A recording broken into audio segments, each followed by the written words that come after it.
Olhe para o seu vizinho e diga: você é uma pedra muito bonita. Agora sente que já já você vai entender.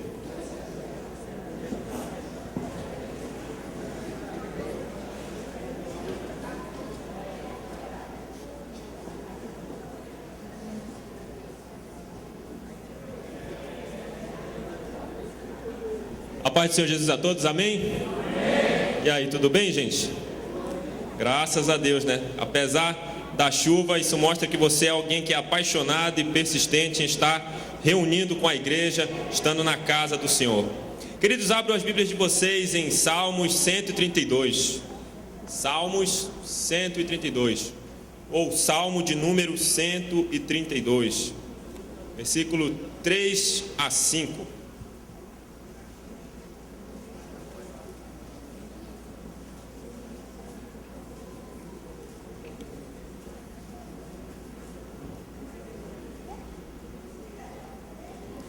Pedir reverência à palavra do Senhor, todos em silêncio, por favor. Vamos lá. Minha versão é NVI, Salmos 132, versículos 3 a 5. Não entrarei na minha tenda, nem me deitarei no meu leito, não permitirei que os meus olhos preguem no sono, nem que as minhas pálpebras descansem, enquanto não encontrar um lugar para o Senhor, uma habitação para o poderoso de Jacó. Quem foi que falou isso? Quem? Davi.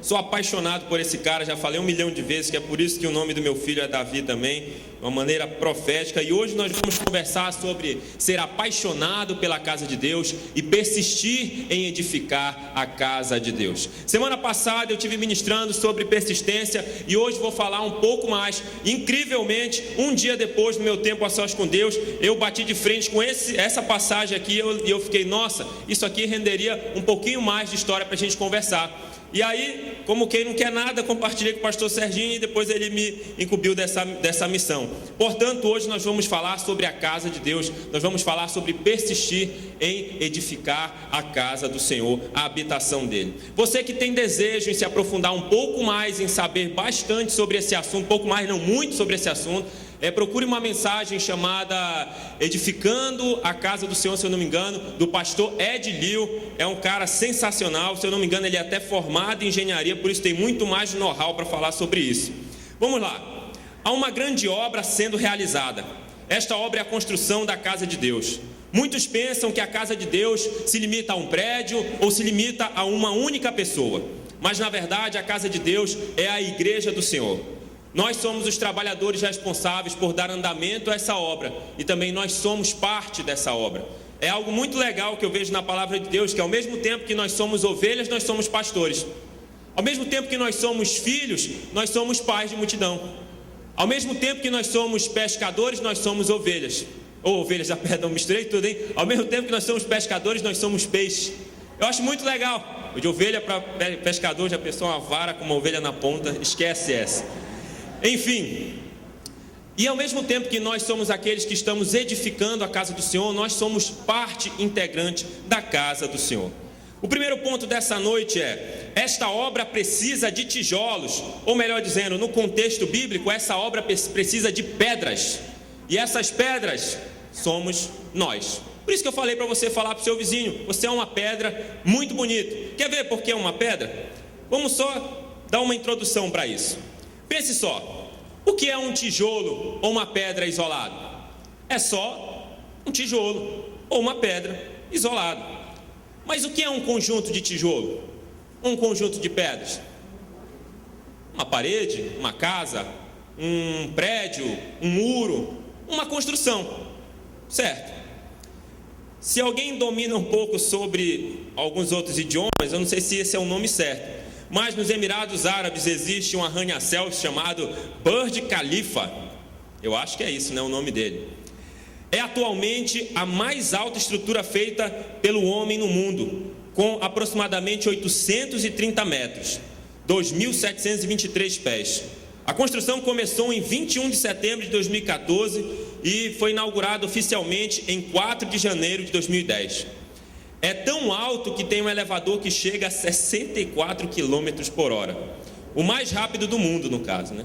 Nesses 163 andares, tudo é motivo para recorde: a casa noturna mais alta do mundo, a mesquita mais alta do mundo, o restaurante mais alto do mundo, o observatório mais alto do mundo. Deveria ter uma igreja em célula mais alta do mundo lá. Eu acho que está faltando se mobilizar um pouco para que isso aconteça. Mas 163 andares. Já pensou 64 km por hora? Quem já andou 64 km por hora numa moto? No carro não sente muito, mas numa moto parece que a gente está a 120 no carro, né? Agora imagina isso descendo. Aqueles que gostam de fazer aquela brincadeira do elevador descer e dar um pulo assim, acho que ele vai varar o elevador por cima. Mas agora você chega lá com o dono do Burj Khalifa, eu acho que esse que é o nome, e você chega lá: ô seu menino, me dê um tijolo desse aí. Aí você chega com um tijolo aqui, mostra para todo mundo e diz: olha gente, este aqui é o Burj Khalifa. O que todo mundo vai fazer? Vai rir da sua cara. É claro, isso é um tijolo, não está vendo? Mas ele, quando estava lá no Burj Khalifa, ele era o Burj Khalifa, porque ele é parte integrante dele. O que é um dedo isolado? É apenas um dedo. Mas o que é um dedo ligado numa mão, ligado num braço, ligado num tronco, ligado numa perna e numa cabeça? É um corpo. Olha só o que a palavra de Deus fala em 1 Coríntios 12 a 27.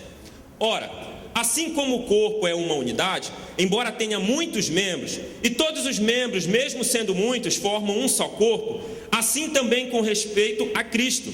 Pois em um só corpo todos nós fomos batizados em um único Espírito, quer judeus, quer gregos, quer escravos, quer livres, e a todos nós foi dado de beber de um único Espírito. O corpo não é feito de um só membro, mas de muitos. Se o pé disser, porque não sou mão, não pertenço ao corpo, nem por isso deixa de fazer parte do corpo.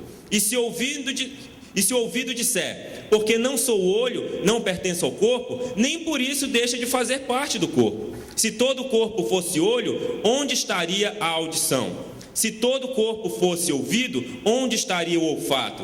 De fato, Deus dispôs cada um dos membros do corpo segundo a sua vontade. Se todos fossem um só membro, onde estaria o corpo? Assim, há muitos membros, mas um só corpo. O olho não pode dizer à mão: não preciso de você. Nem a cabeça pode dizer aos pés: não preciso de vocês. Ao contrário, os membros do corpo que parecem mais fracos são indispensáveis, e os membros que pensamos serem menos honrosos tratamos com especial honra, e os membros que em nós são indecorosos são tratados com decoro especial, enquanto os que em nós são decorosos não precisam ser tratados de maneira especial. Mas Deus estruturou o corpo dando maior honra aos membros que dela tinham falta, a fim de que não haja divisão no corpo, mas sim que todos os membros tenham igual cuidado uns pelos outros. Quando um membro sofre, todos os outros sofrem com ele. Quando um membro é honrado, todos os outros se alegram com ele. Ora, vocês são o corpo de Cristo, e cada um de vocês individualmente é membro desse corpo. Muitas vezes nós falamos, né? Eu sozinho, exclusivamente, sou morada de Deus. Mas é engraçado que a palavra de Deus, ela fala sempre num sentido plural. Vós sois morada de Deus. Vós sois habitação, vós sois o corpo de Cristo. Ou seja, cada um de nós possui uma função, e isoladamente nós somos apenas uma parte, mas quando estamos juntos somos o corpo de Cristo. O corpo de Cristo é a casa de Deus. Deus, ele não é um sem-teto que está procurando uma casa para morar, e ele também não atrasou o aluguel e está procurando um canto para morar. Não, ele é um Deus que encontra deleite na sua igreja, no seu povo, e por isso a palavra dele sempre fala sobre uma habitação. Assim como Davi tinha o desejo de construir um local que ele chamou da habitação de Deus, hoje nós somos convocados a construir a habitação de Deus. E quem são os tijolos? Quem são as pedras? Só para finalizar esse raciocínio, o que é um servo de Deus isolado? É apenas um servo de Deus. Mas o que é um servo de Deus ligado à igreja? É o corpo de Cristo, é a habitação de Deus. Efésios 2, 19 a 22 fala o seguinte: Portanto, vocês já não são estrangeiros nem forasteiros, mas concidadãos dos santos e membros da família de Deus, edificados sobre o fundamento dos apóstolos e dos profetas, tendo Jesus Cristo como pedra angular, no qual todo edifício é ajustado e cresce para tornar-se um santuário santo no Senhor. Nele vocês também estão sendo edificados juntos para se tornarem morada de Deus por seu Espírito. Olha só essa última frase aqui. Nele vocês também estão sendo edificados juntos para se tornarem morada de Deus por seu Espírito. Olhe para o seu vizinho e diga: nós somos casa de Deus. Nós somos habitação de Deus. Olha o que a Bíblia fala aqui, nessa mesma passagem que eu acabei de ler para vocês. Tendo Jesus Cristo como pedra angular. Tem algum engenheiro aqui? Algum mestre de obra? Faz assim para mim. Alguém que trabalha com construção? Não?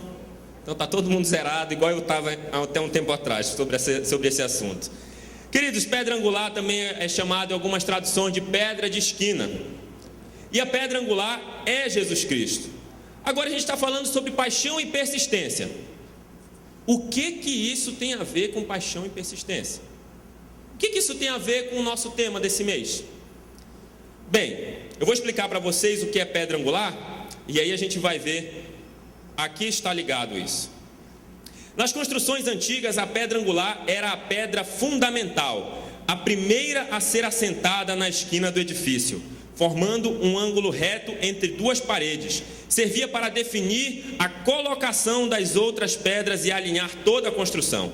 A pedra angular é o elemento essencial que dá existência àquilo que se chama de fundamento da construção. Portanto, uma pedra angular na construção de um edifício é a base sólida que ele necessita para conseguir chegar à altura programada sem cair.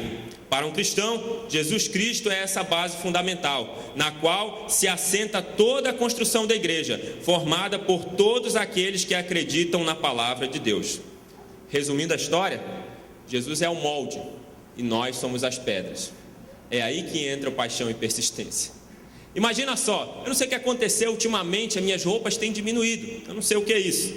Eu acho que elas têm entrado na máquina, têm diminuído o tamanho. Eu engordar jamais, que é isso, longe de mim. E queridos, é uma dificuldade só quando alguém tenta entrar num molde que não é o seu. Você usa 42 e tenta entrar numa 38. Se for homem, vai ficar igual aquelas calças daquelas grifes apertadas de mulher. Não é verdade? Às vezes, queridos, o número que Jesus está esperando de nós é 35, a gente está usando 50. Vai ter que entrar no molde. Vamos ter que ser ajustados para podermos caber naquele molde. Isso requer de nós paixão e persistência. Não é brincadeira não, querido. Olhe para o lado, olhe para o outro. Veja umas pedras que tem no seu lado aí. Tem umas pedras que parecem uma ripa, tem umas pedras mais roliças, tem umas pedras que são nem tão grandes, nem tão pequenas. Não é verdade? Agora, imagine se você pudesse olhar isso no mundo espiritual. Imagina qual seria a realidade se você pudesse ver isso no mundo espiritual. Se essa pessoa que está ao seu lado, ela já é uma pedra mais lapidada, ou se ela é uma pedra muito bruta. Agora olhe para você mesmo, olhe para dentro de você. Pare para pensar, que tipo de pedra será que eu sou? Para fazer parte da edificação da casa de Deus, da construção da morada de Deus. Será que eu tenho sido uma pedra muito grosseira? Ou será que eu já tenho me permitido ser lapidado? Será que eu tenho me submetido a algumas pressões para que eu venha adquirir a forma que Cristo deseja de mim?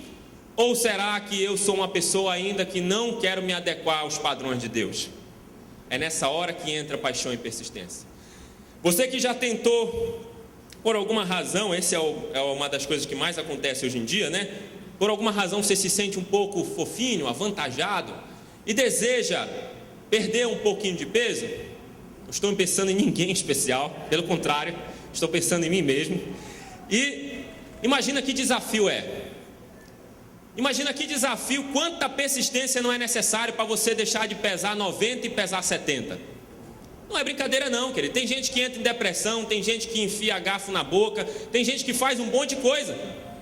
Algumas pessoas mais sábias logo vão atrás de um profissional dessa área, nem que seja um endocrinologista, um nutricionista, vão para uma academia, vão nadar, vão correr, vão pedalar, vão fazer alguma coisa, mas vão à luta. E isso não é uma missão muito fácil. Agora imagina o fato de nós sermos pessoas que todos os dias somos moldados.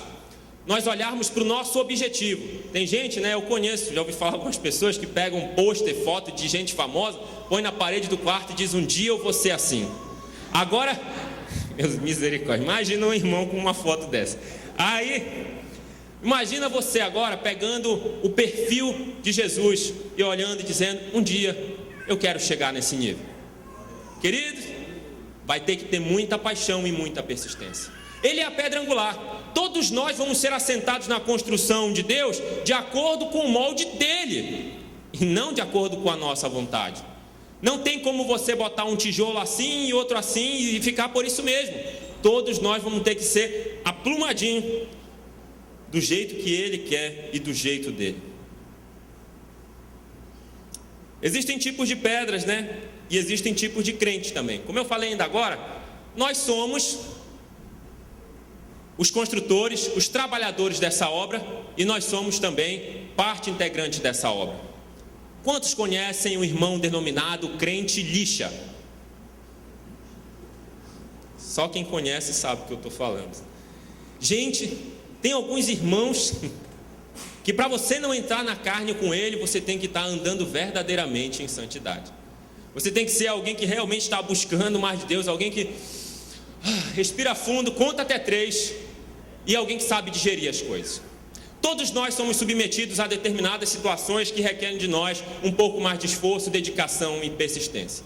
Se nós soubermos lidar com determinados perfis de pessoas, com determinadas situações, ao término disso nós vamos adquirir a vitória, porque nós fomos persistentes. Mas se não, nós vamos ficar pelo caminho. Há muitas pessoas que estão ao nosso redor, queridos, que servem como lixa na nossa vida.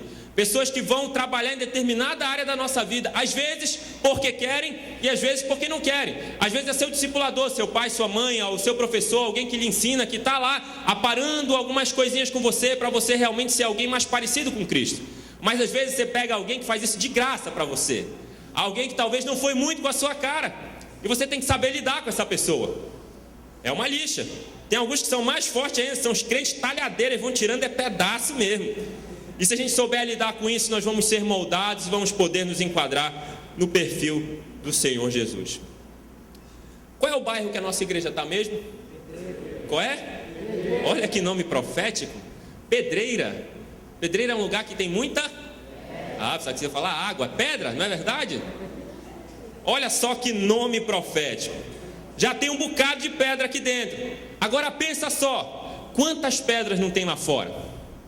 Todo domingo passa uma ruma de pedra rolando aí pela Pedro Miranda, cantando carnaval nesses tempos agora. São pedras que o Senhor está nos chamando para resgatar.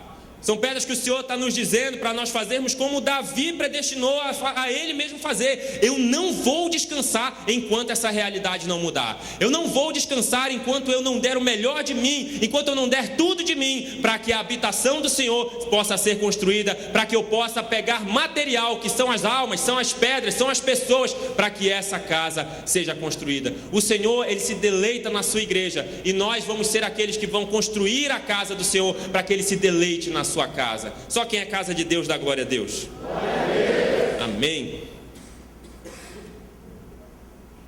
Nós temos que encarar esse compromisso de cuidar das almas, de cuidar das pessoas, de buscar a Deus até mesmo pelas nossas vidas com muita alegria. Provérbios 15:15 diz: todos os dias do oprimido são infelizes, mas o coração bem disposto está sempre em festa.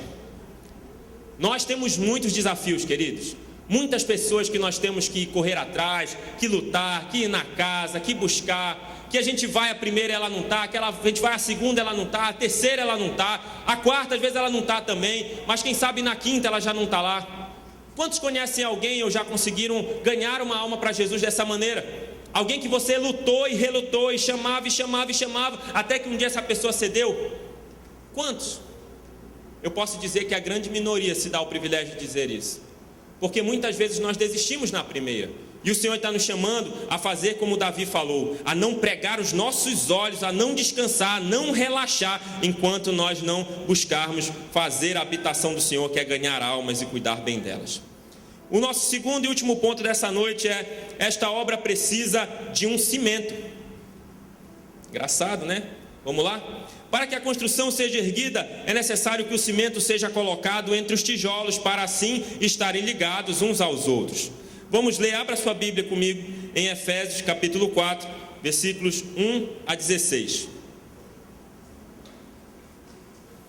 Efésios 4, 1 a 16.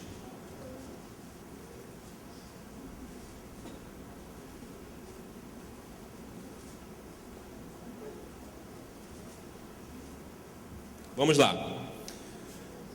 Efésios 4, versículos 1 a 16. Como prisioneiro no Senhor, rogo-lhes que vivam de maneira digna da vocação que receberam. Sejam completamente humildes e dóceis e sejam pacientes, suportando uns aos outros com amor. Façam todo o esforço para conservar a unidade do Espírito pelo vínculo da paz. Há um só corpo e um só Espírito, assim como a esperança para a qual vocês foram chamados é uma só. Há um só Senhor, uma só fé, um só batismo, um só Deus e Pai de todos, que é sobre todos, por meio de todos e em todos. E a cada um de nós foi concedida a graça, que é a graça conforme a medida repartida por Cristo. Por isso é que foi dito: quando ele subiu em triunfo às alturas, levou cativos muitos prisioneiros e deu dons aos homens, que significa ele subiu e não também havia descido às profundezas da terra. Aquele que desceu é o mesmo que subiu acima de todos os céus, a fim de encher todas as coisas. E ele designou alguns para alguns para apóstolos, outros para os profetas, outros para evangelistas e outros para os pastores e mestres, com o fim de preparar os santos para a obra do ministério, para que o corpo de Cristo seja edificado, até que todos, seguindo a verdade em amor, cresçamos em tudo naquele que é o cabeça, Cristo. Dele todo o corpo, ajustado e unido pelo auxílio de todas as juntas, cresce e edifica-se a si mesmo em amor, na medida em que cada parte realiza a sua função. Queridos, há um cimento que precisa ser colocado entre nós. A relação entre os tijolos não pode ser dada no seco, porque senão não há estabilidade. Experimente fazer uma pilha de tijolos, levante o muro e o primeiro que tocar com um dedo, tudo cai.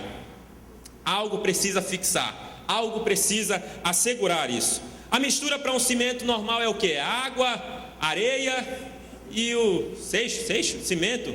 Água, areia e cimento. A mistura para um cimento espiritual é o que está escrito nessa passagem. Humildade. Eita, essa daqui dói, hein? Quantos de nós já não perecemos por causa de orgulho, por causa de não aceitarmos aquilo que está sendo proposto a nós, está sendo ensinado? O fato de ser dócil, que dócil quer dizer ser submisso, obediente, que se guia, que se ensina ou se curva facilmente, flexível. Também fala sobre paciência, também fala sobre suportar uns aos outros em amor. Também fala sobre fazermos todo esforço para mantermos a unidade. O que é unidade, queridos? Unidade não é união, unidade é uma coisa só. É uma coisa só, não são várias em um lugar, é uma só coisa. É isso que o Senhor está esperando de nós, que nós sejamos aqueles que vamos sim resgatar almas, trazer essas pedras, esses tijolos para a habitação de Deus, mas que são aqueles que vão se submeter a esse processo e fazer esse cimentozinho, essa mistura maravilhosa de humildade, docilidade, paciência, o fato de suportarmos uns aos outros em amor e o fato de fazermos todo o esforço para conservar a unidade, para que nós realmente sejamos uma igreja que cresce, a igreja de Cristo. Muitos têm ficado pelo caminho por estarmos esquecendo de acrescentar alguns componentes a essa mistura. Eu quero que você fique de pé. Hoje é um dia atípico e já a gente vai fazer a nossa Santa Ceia. E como nós estamos falando sobre persistir em edificar a casa do Senhor, eu quero que você feche seus olhos.